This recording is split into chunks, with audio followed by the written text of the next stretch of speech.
આયુર્વેદ એટલે શું?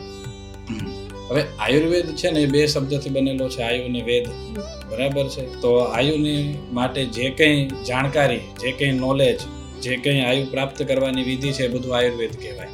પણ આયુ શબ્દ જે છે ને એને હજુ આપણે ડીકોડ કરીએ તો શરીર, ઇન્દ્રિય, સત્વ અને આત્મા, આ ચાર વસ્તુથી આયુ શબ્દ બનેલો છે, બરાબર છે.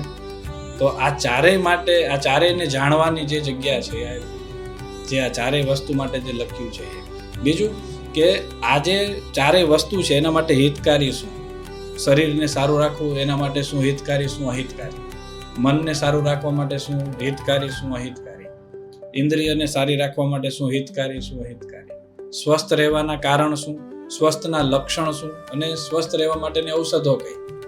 એવી જ રીતે રોગના કારણ શું, રોગના લક્ષણ શું, રોગનું નિદાન કેમ થાય, રોગની ઔષધ શું, આ બધું જે વર્ણન જ્યાં આપેલું છે ને બધું આયુર્વેદ, બરાબર.